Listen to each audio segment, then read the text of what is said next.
Isa sa pinaka-useful dito sa mga pagpapabricate natin ng mga metal project natin or project natin made from metal. Kasi ginagamit natin siya pang cut at saka pang grind dun sa mga welding spot para maging smooth. Ngayon, bigla na lang siyang namatay after niyang makabuo ng isang bahay. Ayaw, di ma! Yung mga pintuan yung bahay. Lahat ng pati kulungan ng aso. Bigla na lang siyang namatay. So kailangan checkin natin yung carbon brass. Kasi ito, siguro ito mga 6 years na sa akin to. Yan. So meron ditong meron ditong flat screw na kailangan lang natin tanggalin. Ayan. Gamit tayo ng screwdriver. Yan, tanggalin natin. Yan. Medyo pandi na. Tanggal na yung screw. Tapos gumamit kayo ng kahit na anong manipis na pwedeng panundot dito. Ayan. Sundutin nyo to. Ayan.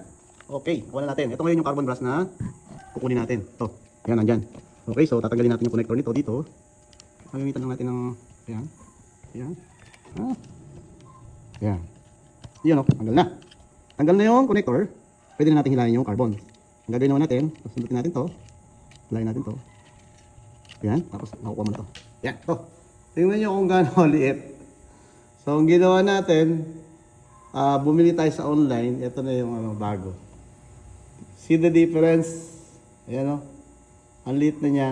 Halos pudpud na talaga. Malamang hindi na to sumasayad dun sa pinaka-contacts niya. Kaya bigla na lang namatay yung grinder natin. Okay, kakabit natin. Siyempre, kailangan muna natin iangat. So kailangan to. Kung paano natin binunot to, ganoon din dapat ang position. Yan, ganyan siya. Yan, ganyan.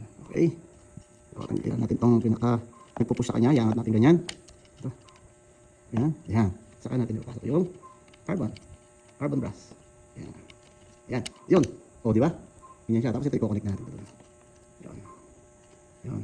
So, nga pala, kabilaan to, no? So, sa kabila, ganun din gagawin natin. Tatanggalin natin yung cover, then papalitan natin ng carbon brass. Okay? Connect na naman ito. Yun. Push natin konti. Yan. Dahan-dahan. Dapat, tingnan nyo, dapat ganyan. Okay? Na-insert natin yung yung connector ng maayos. Ganyan na yung itsura niyan. Okay? So, dapat hand tight, di ba? Yan. Okay, subukan na natin kung nagana na siya. So, plug natin to. Siguro din natin na naka-off yung switch dito.